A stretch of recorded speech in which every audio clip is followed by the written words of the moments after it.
नमस्कार, स्वागत है आपका आज की खबर में। मैं हूं आपके साथ विशाल पंडित। आप देख रहे हैं हमारा खास कार्यक्रम गेम प्लान और आप मेरे साथ मेरे सोशल मीडिया प्लेटफॉर्म पे भी जुड़ सकते हैं। स्क्रीन पे मेरे सोशल मीडिया हैंडल्स आपको नजर आ रहे होंगे।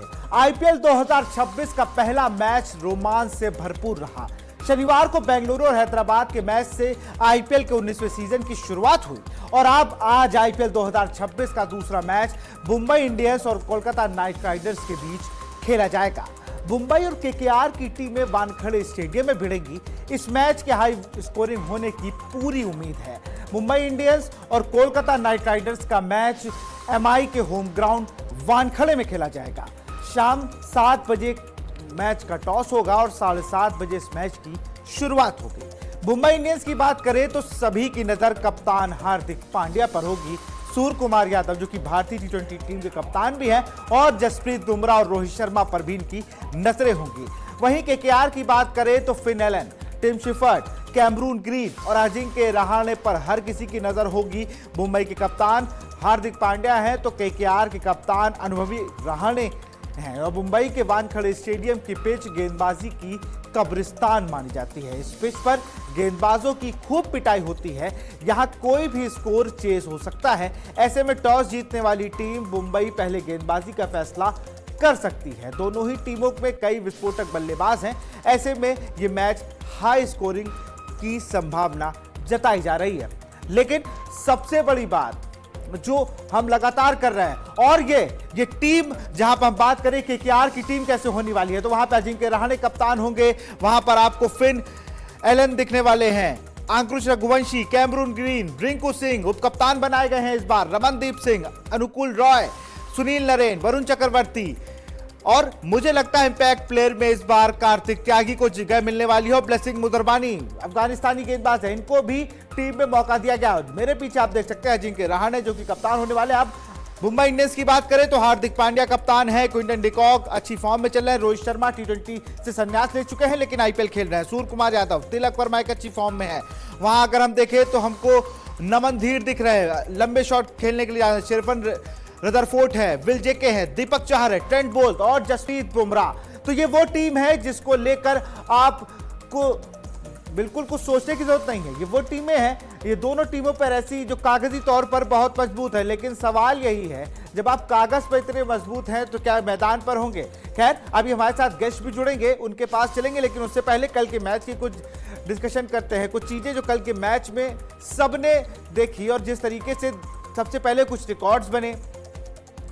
एक टीम के लिए सबसे ज्यादा मैचेस खेलने का रिकॉर्ड आरसीबी के विराट कोहली को हो गया। वो 2008 से 2026 तक आरसीबी के लिए ही खेलते आए और उन्होंने फ्रेंचाइजी अपनी नहीं चेंज की, तो ये उनका माइलस्टोन था। वहीं अगर हम ईशान किशन की बात करें तो उन्होंने 3000 रन पूरे कर लिए अपने आईपीएल कैरियर में, जो एक बहुत बड़ा माइलस्टोन है। लेकिन कल एसआरएच के साथ कुछ गलती भी हुई। 202 रन बना लिए थे और उन 202 रनों में आप समझिए कि सबसे तेज करने वाली टीम बन गई आरसीबी। आरसीबी ने किस तरीके से चेस किया है वो बता दिया कि हम क्यों चैंपियन हो, चाहे वो निकेत वर्मा हो, वो चाहे रजत पाटीदार हो, देवदत्त पडिक्कल, जिस तरीके से सैयद मुश्ताक अली खेलते आ रहे थे उसी तरीके से उन्होंने आज भी इस मुकाबले को कल भी मुकाबले को वैसे ही खेला। और दूसरी तरफ हम जब बात कर रहे हैं विराट कोहली की, जिस तरीके की उम्मीद लगा के बैठे हुए थे सारे क्रिकेट फैंस, वैसा ही कुछ देखने को मिला और विराट कोहली ने भी अपने फैंस को बिल्कुल नाराज नहीं किया। उन्होंने उस तरीके से ही बल्लेबाजी की जिसके लिए वो जाने जाते हैं।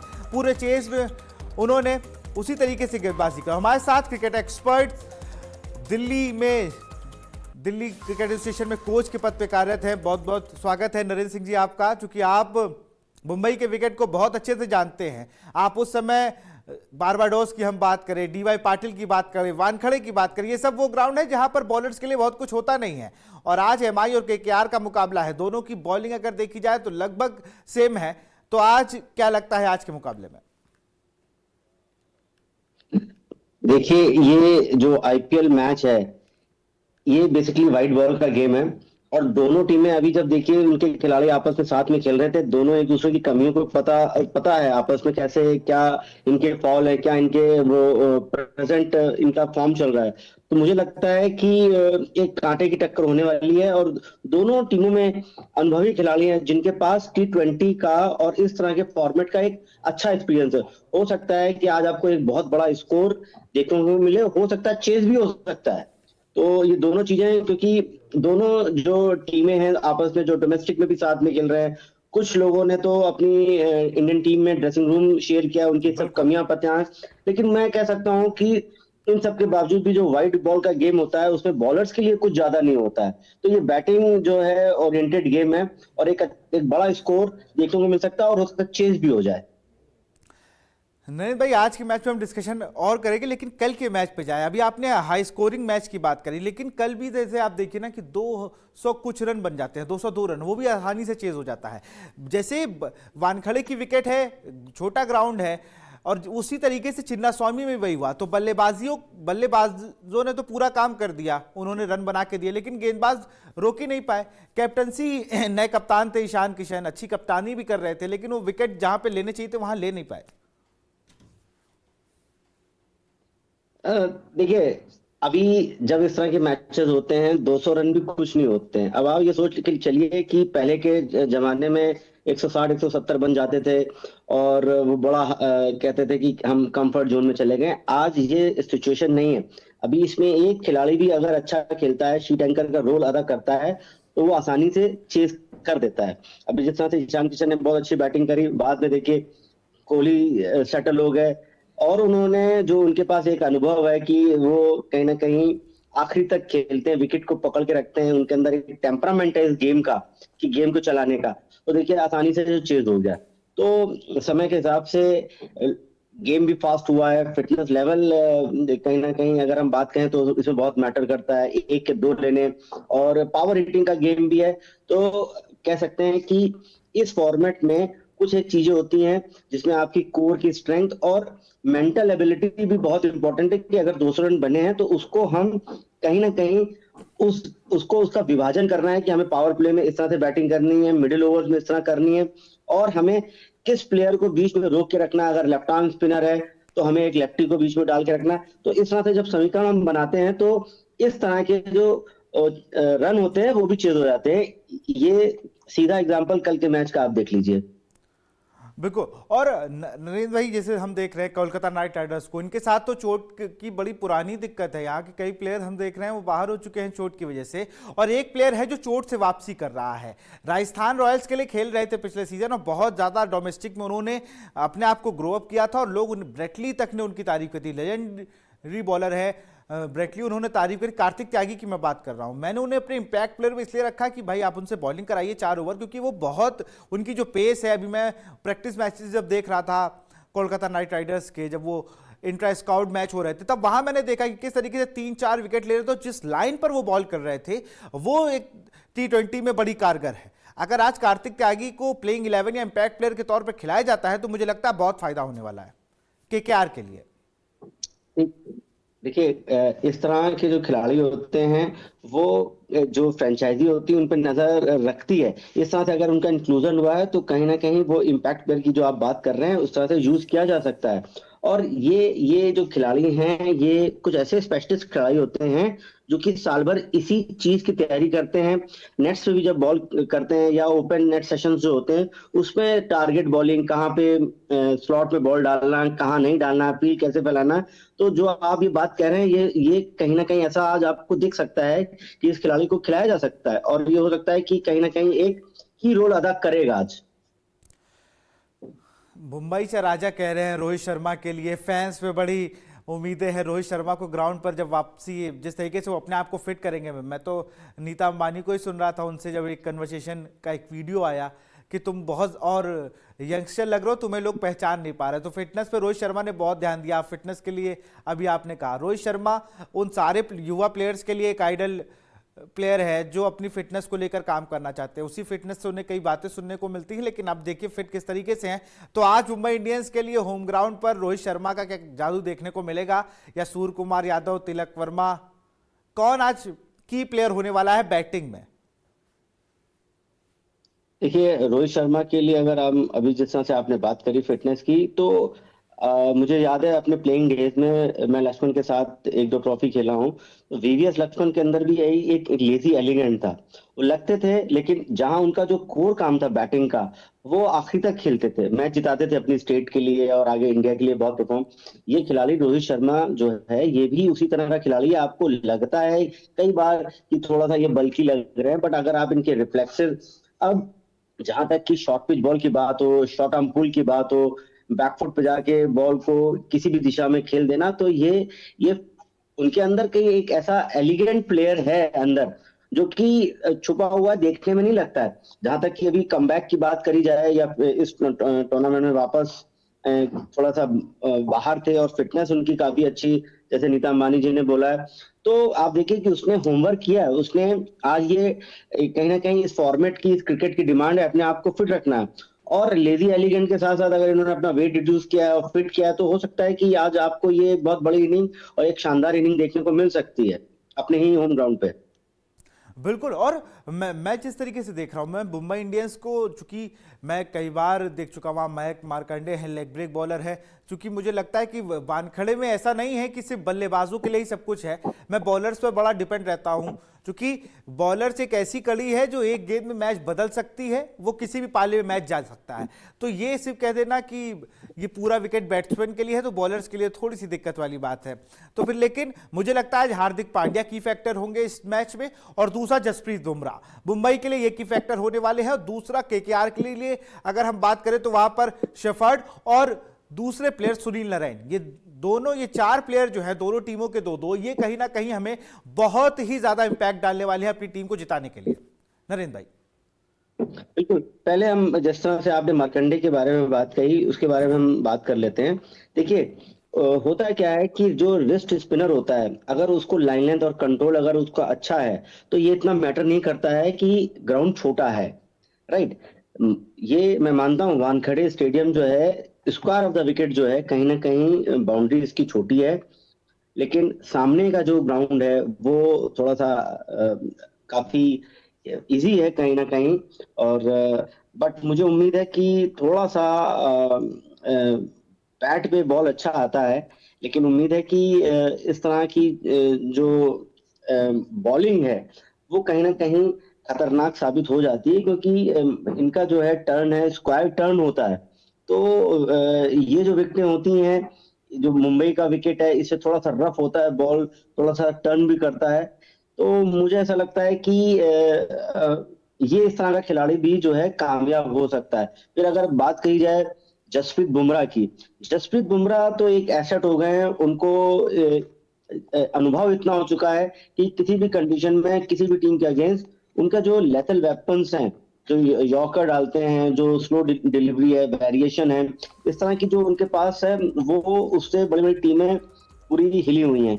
अब हार्दिक पांड्या की बात करें, हार्दिक पांड्या के पास एक क्लीन हिट करने की और जो है वो बॉलर्स को कुछ नहीं समझते, उनके पास एक ऐसा एसेट है, फ्री हैंड खेलते हैं। तो ये जो 3-4 प्लेयर हैं, ये T20 फॉर्मेट के बहुत दिग्गज खिलाड़ी हो चुके हैं और ये अपना कंट्रीब्यूशन पूरा देने की कोशिश करते हैं। मार्कंडे जैसे खिलाड़ी जब किसी टीम का सदस्य बनते हैं, तो उनके आसपास जो इस तरह के सराउंडिंग्स, बड़े प्लेयर्स जो होते हैं, उनका कलेजा बड़ा हो जाता है। वो उनको कहीं ना कहीं कॉन्फिडेंस बूस्ट कहीं से मिलता है और वो अपनी अच्छा टैलेंट दिखाते हैं। तो मुझे लगता है कि इस तरह से जो इंक्लूजन, रिस्ट स्पिनर है बेसिकली, रिस्ट स्पिनर अगर थोड़ा सा सक्सेसफुल हो जाए, तो वो शायद थोड़ा सा दिक्कत पेश करता है। तो मार्कंडे हुए, और आपका हार्दिक पांड्या, सुनील नारायण जिसे आप कहते हैं, सुनील नारायण तो ये बहुत जमाने से क्रिकेट खेल रहे हैं, इनको भी पता है कि कहाँ पे वेरिएशन, कहाँ स्लो बॉल, ये मिस्ट्री बॉलर हैं। तो कुल मिला के ये जो 4 प्लेयर्स का आपने नाम लिया, ये कहीं ना कहीं आपको एक अच्छा आज अपना प्रदर्शन करेंगे और अपनी टीम के लिए एक एसेट है। सुनील नारायण तो बहुत सालों से खेल रहे हैं।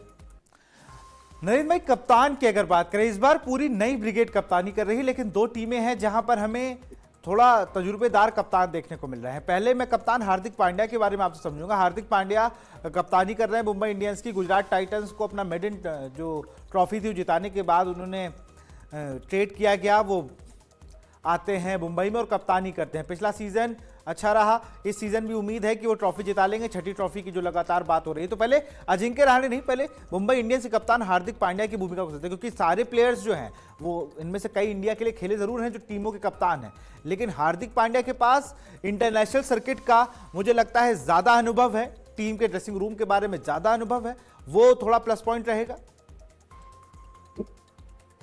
बिल्कुल, हार्दिक पांड्या के पास एक तो अनुभव भी है। जब कप्तानी मिली है तो ये कभी ना कभी ऐसा देखा गया है कि सेटल होके अपना विकेट दे देते हैं या आउट हो जाते हैं, लेकिन जब इस तरह के करैक्टर को, जिसके पास बैटिंग बॉलिंग और ये एजाइल है, बहुत एथलीट क्रिकेटर है, जब इस तरह के खिलाड़ी को जिम्मेदारी मिलती है किसी फ्रेंचाइजी टीम की, तो वो और सीरियस और कमिटेड खिलाड़ी के रूप में आता है। तो उम्मीद है कि आज जिस तरह से आप देख रहे थे कि पीछे 30, 35, 40 रन बना के ये आउट हो जाते थे, बॉल ओवर होते थे, तो मुझे उम्मीद है कि आज प्रीवियसली जो इनसे गलतियां हुई हैं सेटल होने के बाद, ये कुछ आउट हुए हैं और ये आज अपना पूरा टैलेंट दिखाएंगे, क्योंकि कप्तानी का एक इनके ऊपर एक थोड़ा सा प्रेशर भी हो सकता है। प्रेशर क्या, प्रेशर कभी कभी ये प्रेशर आदमी से अच्छी परफॉर्मेंस भी कराता है।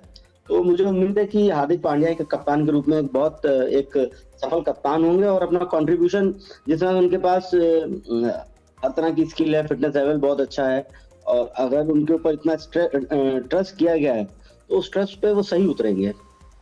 बिल्कुल। अब अजिंक्य रहाणे की जरा बात करें। मैं अजिंक्य रहाणे का इसलिए बहुत फैन हूं क्योंकि उन्हें बॉलिंग कैप्टन के तौर पर देखा गया था, जब उन्होंने, आपको भी शायद वो मैच याद होगा जब ऑस्ट्रेलिया को उन्होंने हराया था, और किस तरीके से बॉलर्स के लिए कप्तान ये बन के उभरे थे कि बॉलर्स के, कहा जाता है महेंद्र सिंह धोनी बॉलर्स के कप्तान थे।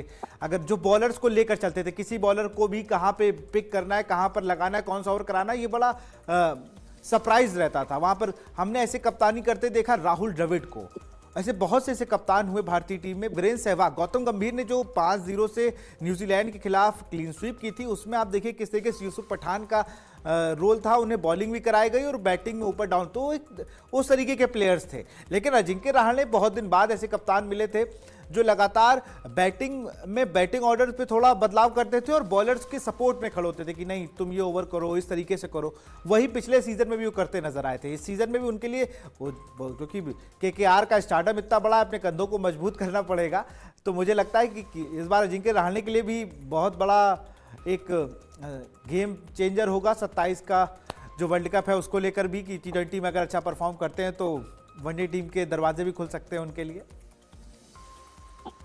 देखिए, जिस तरह भी आपने बात करी कि प्रीवियस गौतम गंभीर इस तरह से बूस्ट करते थे, तमाम अलग अलग खिलाड़ियों को टीम में अलग अलग जिम्मेदारी दी जाती है, तो ये एक तरह की ये स्ट्रेटजी होती है टीम में अच्छी परफॉर्मेंस के लिए, जिससे कि सबका माइंड और गेम में इन्वॉल्वमेंट सबका बना रहे। किसी को बैटिंग कोच की बैटिंग का इसको नेतृत्व का एक प्रोग्राम दे दिया जाता है, बॉलर्स को फील्डिंग के लिए कोई ना कोई चार्ज करता रहता है, तो पीछे कीपर से भी कहीं ना कहीं ऐसा बोला जाता है कि वो पूरा वहां से गेम उसको ऑपरेट कर सकता है।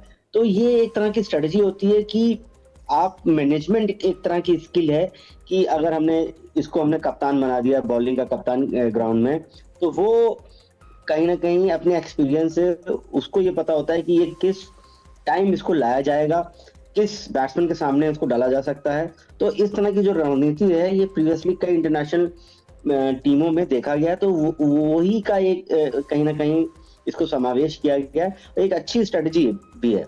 इससे क्या होता है कि एक कप्तान के साथ साथ उसको एक सबऑर्डिनेट एक बॉलिंग कैप्टन मिल गया, एक बैटिंग कैप्टन मिल गया, तो इससे टीम का जो ओवरऑल कंट्रोल होता है वो बहुत अच्छा होता है। तो मुझे लगता है कि ये स्ट्रेटजी बहुत अच्छी है और इसी स्ट्रेटजी से आजकल सभी लोग खेल रहे हैं। नीरू भाई, एक प्लेयर का नाम लेना मैं भूल गया, मुझे चूंकि इस बार उनके ऊपर जिम्मेदारी बहुत है, रिंकू सिंह।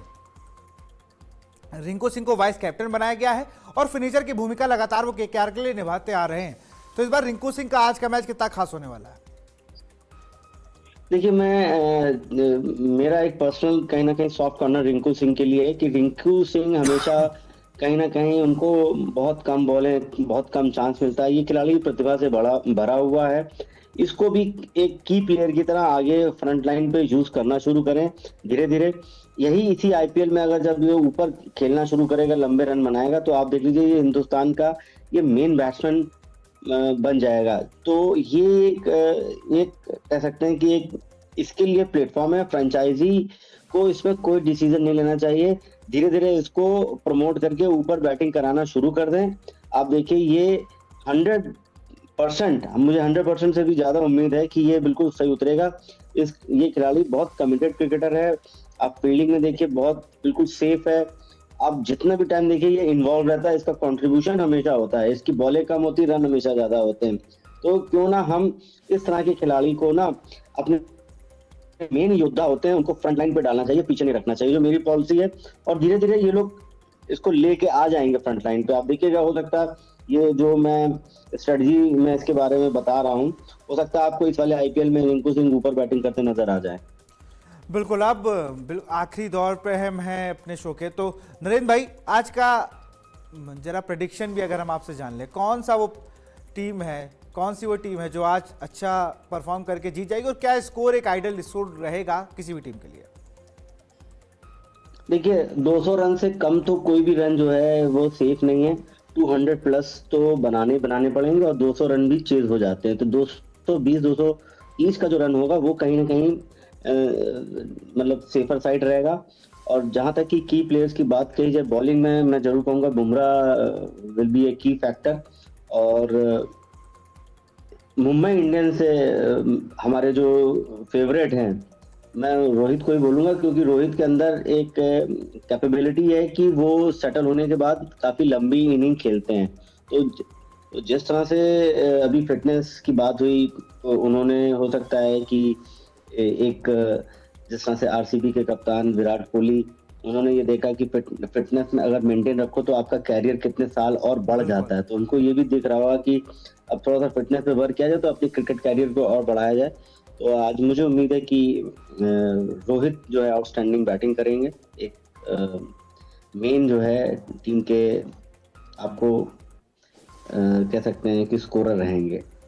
बहुत बहुत शुक्रिया नरेंद्र भाई हमसे जुड़ने के लिए। तो फिलहाल हमारे जो क्रिकेट एक्सपर्ट थे उन्होंने अपना प्रेडिक्शन दे दिया है कि आज के मैच में रोहित शर्मा आपको परफॉर्म करते नजर आ रहे हैं। एमआई का चूंकि पड़ला भारी है, वो पहला मुकाबला कई सीजनों बाद ऐसा होगा, लेकिन पहला मुकाबला मुंबई इंडियंस जीतने वाली है। तो फिलहाल हम मेरे साथ गेम प्लान में इतना ही। देखते रहिए आज की खबर। नमस्कार।